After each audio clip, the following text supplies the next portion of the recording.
Good morning students असी cost accounting दे विच chapter start किया सी cost laser accounting. Cost laser accounting की हुंदी आ, किहड़े control account उहदे च बनाए जांदे आ ते किस तरह नाल उन्हां अकाउंट्स नूं प्रिपेयर किया जांदा है, मैं तुहानूं करा चुकी हाँ। अज असीं इहदे सम स्टार्ट करांगे और देखांगे कि कॉस्ट लैजर अकाउंटिंग दे विच जदों असीं सैपरेट बुक्स मेनटेन करते हैं, financial books and cost books जो अलग अलग तो मेनटेन करते हैं तो वो किस तरह नाल जर्नल एंट्रीज जड़ियां हैगियां वो पास कीतियां जांदियां आ। क्वेश्चन नंबर 1 सॉल्व करांगे। Following transactions took place during March in A company limited and enter the transactions in the financial and the cost books. हुण असी अपना जिहड़ा क्वेश्चन है नंबर 1 इहनूं असी दो पार्ट्स दे विच डिवाइड करना आ। सब तो पहला इन द फाइनैशियल बुक्स जो कि तुसी हुण तक करते आ रहे हो, एंड नैक्सट है इन द कॉस्ट बुक्स जो कि तुसी इस लैक्चर दे विच लर्न करोगे कि किस तरह जनरल एंट्रीज पास करनिया कॉस्ट बुक्स दे विच। फर्स्ट है मटीरियल परचेस्ड, क्रेडिट परचेज हैगी 40,000 दी, कैश परचेज हैगी 38,000 दी and credit purchase for job number 20 है 11,000 दी। सो अगर फाइनैशियल बुक्स होन तो सानू इस गल ना कोई फर्क नहीं पैंदा कि जिहड़ी परचेज की गई किसी पर्टिकुलर जॉब लिए की गई या रेगूलर मटीरियल खरीदा गया आ, असी जर्नल एंट्री पास करते हुन्ने आ परचेज अकाउंट डेबिट टू। हुण क्योंकि ये cash purchase and credit purchase दोनों आ, सो टू कैश और जो क्रेडिट परचेज आ ओदे लई टू क्रेडिटर। हुण टोटल परचेज किन्ने दी आ 40 प्लस 38 78 प्लस 11,000 78 प्लस 11 कितना आ गया 89,000। सो टोटल असी पाना 89 परचेज दे अगे। और कैश परचेज ये जो किन्नी आ 38,000 दी और क्रेडिट परचेज 40 प्लस 11 51,000 दी। हुण ये होगी साडी फाइनैशियल बुक। जदों असी cost book which journal entry record करनी आ तो कॉस्ट बुक च इस एंट्री नूं किद्दां रिकॉर्ड करना। देखो स्टूडेंट्स, कॉस्ट दे विच की आ कि चाहे तुसी मटीरियल नूं कैश ते परचेज किया या क्रेडिट नाल परचेज किया, इस गल नाल कोई फर्क नहीं पैंदा। फर्क सिर्फ इस गल नाल पैंदा आ कि जिहड़ा मटीरियल परचेज किया गया वो कादे लई आ, किसी पर्टिकुलर जॉब लई आ या स्टोर लई आ। ठीक है, हुण इसे एंट्री नूं आपां कॉस्ट बुक्स किद्दां रिकॉर्ड करना। परचेज दी जगह ते परचेज अकाउंट दी जगह ते असी डेबिट करांगे स्टोर नूं, स्टोर लेजर कंट्रोल अकाउंट। इत्थे कंट्रोल अकाउंट वर्ड यूज करना। एक किहड़ा मटीरियल लेना जिहड़ा असी स्टोर लई परचेज किया एंड जिहड़ा एक पर्टिकुलर जॉब लई परचेज होया ओहदे लई असी उस जॉब नूं डेबिट करना, जॉब नंबर 20 अकाउंट। ठीक है, ये दोनों हो गए डेबिट। हुण क्रेडिट किहनूं करना, क्रेडिट करना आ to general ledger adjustment account. मैं तुहानूं दस्सिया सी जदों थ्योरी कराई आ कि जर्नल लेजर एडजस्टमेंट नूं असी उदों यूज करना जदों सैलर बैलेंसिंग लई, जदों असी कैश की जगह ते या क्रेडिट की जगह ते। ओके, हुण असीं इन्हां दे अमाउंट किद्दां पानी आ, स्टोर लैजर दे विच तुसीं जस्ट जो मटीरियल स्टोर लई परचेज किया गया, चाहे वो कैश परचेज आ या क्रेडिट परचेज आ, 40 प्लस 38 78,000 पाना आ। और जॉब जिहड़ा एक मटीरियल पर्टिकुलर जॉब लई खरीदा गया, जॉब नंबर 20 लई, ओहदे लई जॉब नंबर 20 नूं डेबिट करना आ ते जर्नल लैजर एडजस्टमेंट असीं टोटल 89,000 नाल क्रेडिट करनी आ। ठीक है, उस तो बाद हुण सैकेंड एंट्री की आ रिटर्न टू सप्लायर। सप्लायर नूं रिटर्न करता 1500 का मटीरियल। ठीक है, अगर तो साडियां फाइनैशियल बुक्स आ फिर असी की एंट्री पाने आ, क्रेडिटर नूं डेबिट कर दांगे, जिहड़ा सप्लायर आ उहनूं डेबिट कर दांगे टू परचेज रिटर्न 1500 दे नाल। और कॉस्ट बुक्स दे विच किस तरह एंट्री पानी आ, ਅਸੀਂ ਜਦੋਂ ਮਟੀਰੀਅਲ ਪਰਚੇਸ ਕਰਦੇ ਆ ਸਟੋਰ ਨੂੰ ਡੈਬਿਟ ਕਰਦੇ ਆ, ਜਰਨਲ ਲੈਜਰ ਨੂੰ ਕ੍ਰੈਡਿਟ ਕਰਦੇ ਆ। ਹੁਣ ਜਦੋਂ ਰਿਟਰਨ ਕਰਨਾ ਆ ਤਾਂ ਜਰਨਲ ਲੈਜਰ ਨੂੰ ਡੈਬਿਟ ਕਰਨਾ ਆ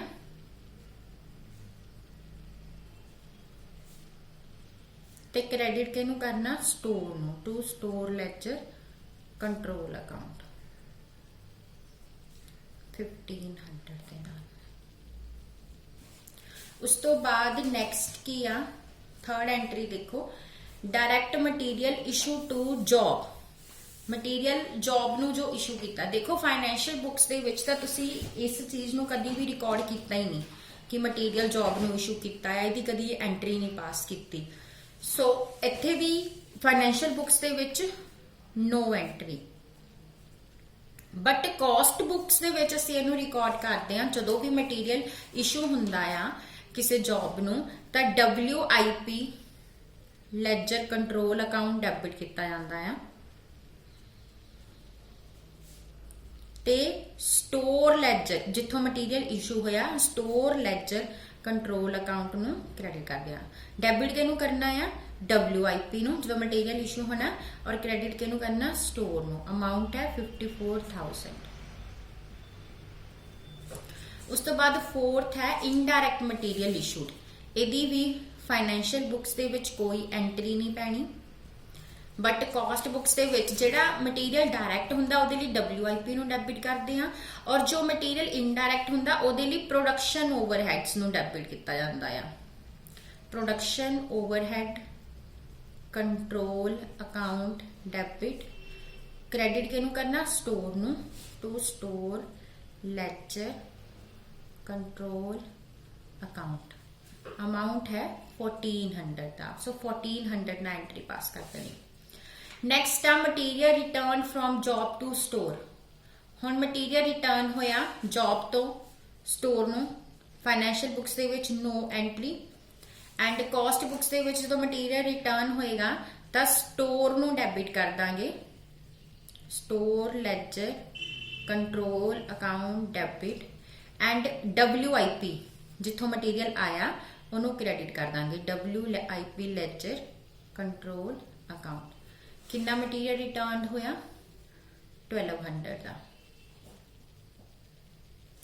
ਉਸ ਤੋਂ ਬਾਅਦ ਨੈਕਸਟ ਕੀ ਹੈ, material transferred from job number 18 to job number 42। Job number 18 ਤੋਂ ਮਟੀਰੀਅਲ ਟ੍ਰਾਂਸਫਰ ਹੋ ਕੇ 42 ਚ ਚਲਾ ਗਿਆ। ਜਿਹੜੀਆਂ ਤੁਹਾਡੀਆਂ ਫਾਈਨੈਂਸ਼ੀਅਲ ਬੁੱਕਸ ਨੇ ਉਹਦੇ ਵਿੱਚ ਨੋ ਐਂਟਰੀ, ਕੋਈ ਐਂਟਰੀ ਨਹੀਂ ਪੈਣੀ। एंड कॉस्ट बुक्स ਦੇ ਵਿੱਚ ਜਿਹੜੀ ਮਟੀਰੀਅਲ ਜਿਹੜੀ ਜੌਬ ਨੂੰ ਗਿਆ, ਜਿੱਦਾਂ 42 ਨੂੰ ਗਿਆ ਤਾਂ 42 ਨੂੰ ਡੈਬਿਟ ਕਰ ਦੇਣਾ, ਜੌਬ ਨੰਬਰ 42 ਅਕਾਊਂਟ ਡੈਬਿਟ, ਔਰ ਜੇ ਤੋਂ ਗਿਆ ਉਹਨੂੰ ਕ੍ਰੈਡਿਟ ਕਰ ਦੇਣਾ to job number 18 account. Amount ਕਿੰਨਾ ਹੈਗਾ, 2300 ਦਾ। इस तरीके नाल सैपरेटली आपां फाइनैंशियल एंड कॉस्ट बुक्स दे विच जर्नल एंट्रीज रिकॉर्ड करनियां आ।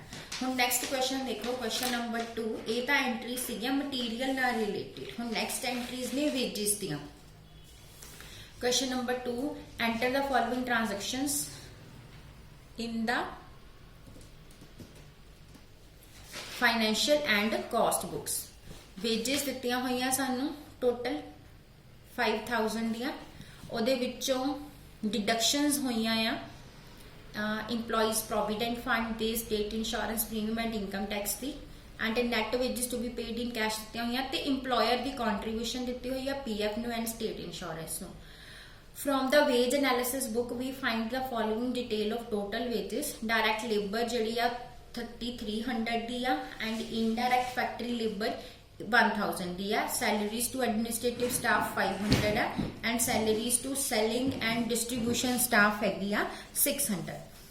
ਸੋ ਕੁਐਸਚਨ ਨੰਬਰ 2 ਸੇਮ ਉਸੇ ਤਰੀਕੇ ਦੇ ਨਾਲ ਹੀ ਆਪਾਂ ਦੋਨੋਂ ਬੁੱਕਸ ਦੇ ਵਿੱਚ in financial books and in cost books entries record करनी आया।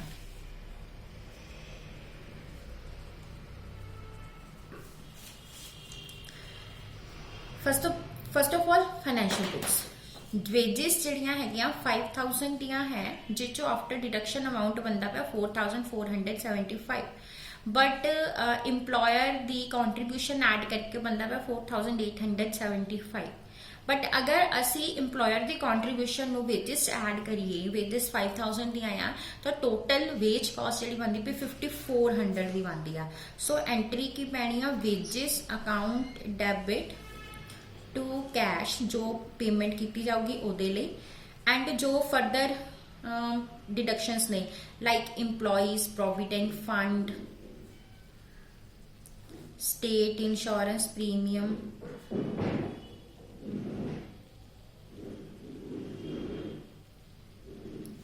इनकम टैक्स,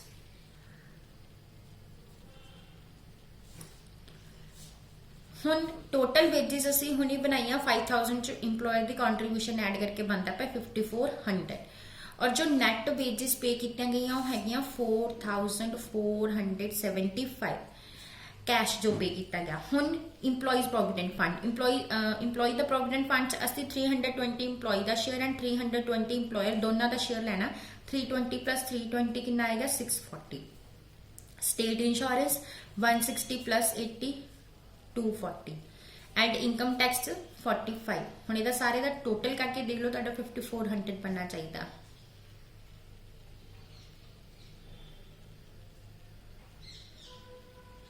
ये पूरा 5400 बन रहा, ठीक है। सो इस तरह एंट्री पैनी है।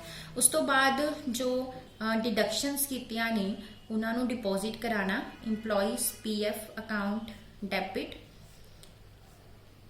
State insurance premium account debit, income tax account debit to cash.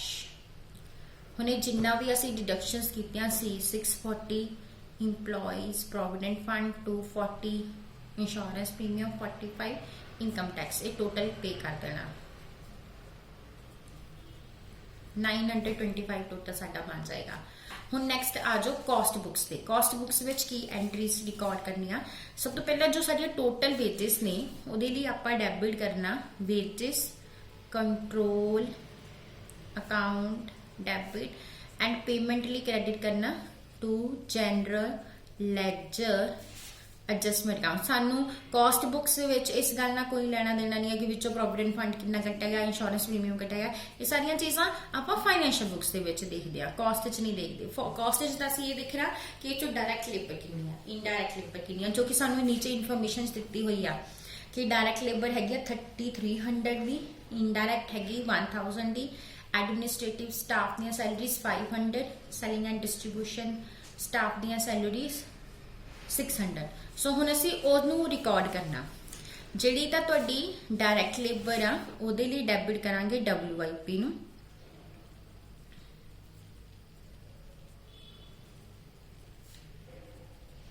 जो फैक्टरी इनडायरैक्ट लेबर आ उहदे लई डेबिट करांगे फैक्टरी ओवरहेड,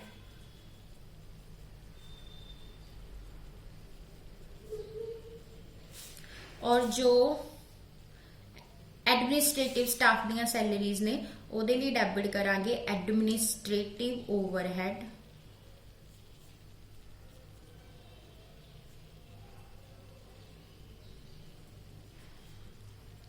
एंड जो सेलिंग एंड डिस्ट्रीब्यूशन स्टाफ दियां उहदे लई डेबिट करांगे सेलिंग एंड डिस्ट्रीब्यूशन ओवरहेड,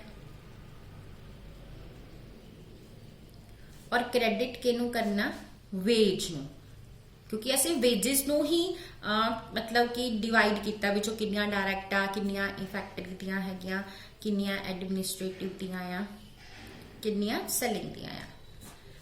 यानी असी चार्ज करतियां जो वेजिस पे कीतियां वो सारियां चार्ज कर दित्तियां। हुण डायरैक्ट लेबर हैगी आ 3300 दी, फैक्टरी ओवरहेड हैगे आ 1000 दे, salaries to administrative staff 500 and salaries to selling and distribution staff 600। Total करके देख लो अगेन 5400। सो इस तरीके नाल आपां जर्नल एंट्री जिहड़ी रिकॉर्ड करनी है। सो आई थिंक तुहानूं समझ आ गया होगा, बहुत ही ईजी क्वेश्चन सीगे ये कि आपां किस तरह ना फाइनैंशियल एंड कॉस्ट बुक्स के विच जर्नल एंट्रीज रिकॉर्ड करते हैं। हुण नैक्सट जिहड़ा सम है वो थर्ड सम है, वो हैगा ओवरहेड्स दा सम, एक्सपेंसिस दा। इहदे विच भी असीं फाइनैंशियल एंड कॉस्ट बुक्स तो उन्हां दे विच एंट्रीज रिकॉर्ड करनियां आ। टोटल इन्होंने दसा outstanding expenses 5000 and cash expenses 200 आ। ठीक है। जिदा दा उन्होंने एनालिसिस दिता होया फैक्ट्री ओवरहेड किन्ने, एडमिनिस्ट्रेटिव किन्ने एंड सेलिंग एंड डिस्ट्रीब्यूशन किन्ने, जिचो आउटस्टैंडिंग किन्ने एंड कैश किन्ने है। एंड नैक्सट दिती हुई ओदी अब्जॉर्प्शन भी उन्होंने अब्जॉर्व किया गया। सो क्वेश्चन स्टार्ट करते हैं।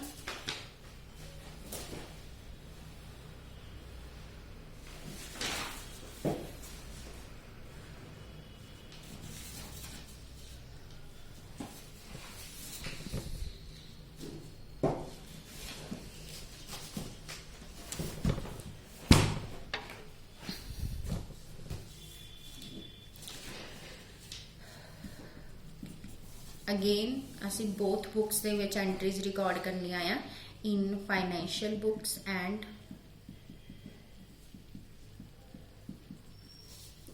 इन कॉस्ट बुक्स।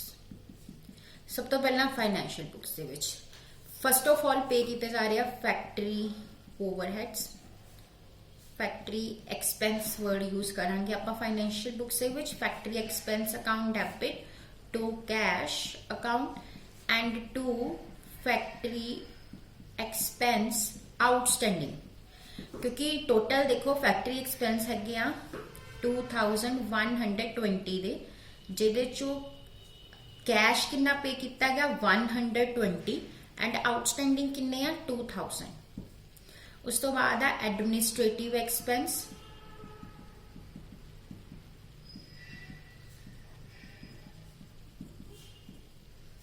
इनू भी उस तरह टू कैश टू आउटस्टैंडिंग।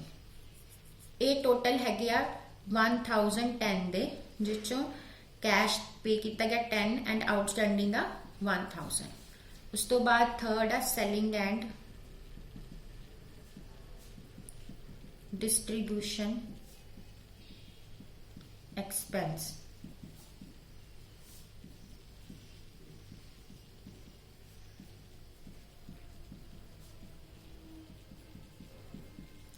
इहदा टोटल है 2070। कैश की पेमेंट हैगी आ 70 दी ते आउटस्टैंडिंग आ 2000। सो ये साडियां हो गई फाइनैंशियल बुक्स। ठीक है, हुण साडियां कॉस्ट बुक्स। कॉस्ट बुक्स दे विच सब तो पहला जो फैक्ट्री ओवरहेड पे कीते आ उहदे लई डेबिट करांगे factory overhead laser control account debit.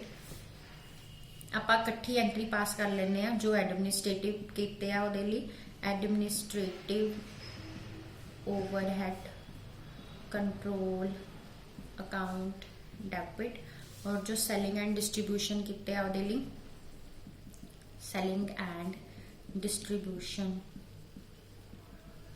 Overhead control account debit.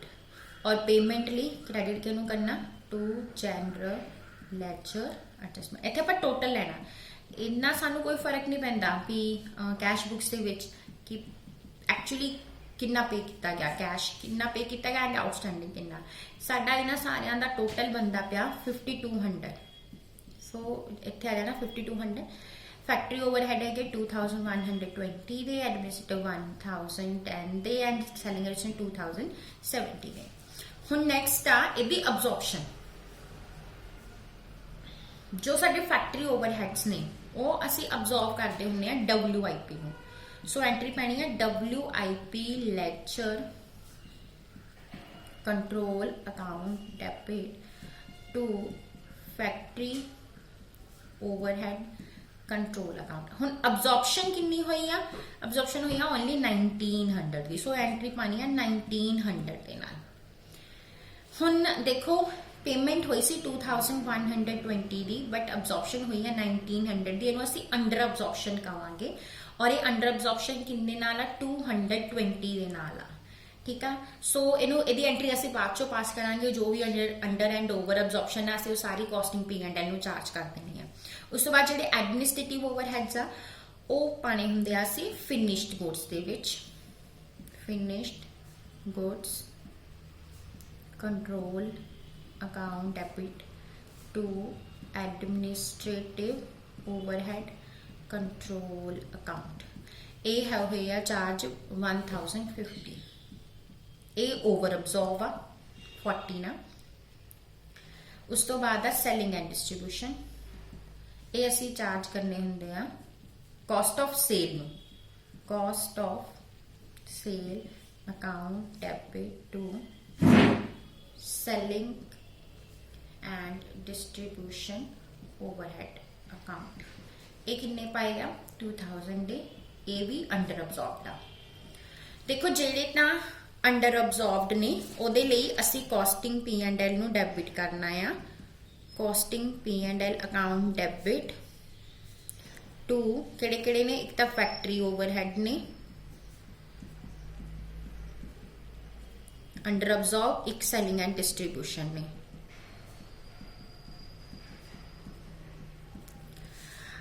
ਹੁਣ ਜਿਹੜੇ ਫੈਕਟਰੀ ਓਵਰਹੈਡ ਸੀ ਉਹ 220 ਨਾ ਅੰਡਰ ਅਬਜ਼ੌਰਬ ਸੀ ਐਂਡ ਸੈਲਿੰਗ ਐਂਡ ਡਿਸਟ੍ਰੀਬਿਊਸ਼ਨ 70 ਨਾ।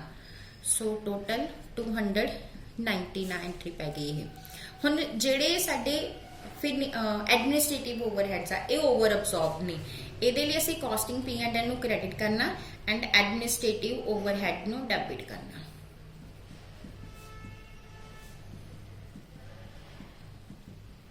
ਇਹ ਕਿੰਨੇ ਨਾਲ ਸੀਗੇ ਓਵਰ ਅਬਜ਼ੌਰਬਡ 40। ਸੋ ਇਸ ਤਰ੍ਹਾਂ ਨਾਲ ਇਹਨਾਂ ਦੀ ਜਨਰਲ ਐਂਟਰੀ ਪਾਸ ਕਰਨੀ। ਇਹਦੇ ਨਾਲ ਹੀ ਸਾਡਾ ਅੱਜ ਦਾ ਇਹ ਲੈਕਚਰ ਕੰਪਲੀਟ ਹੁੰਦਾ। Thank you.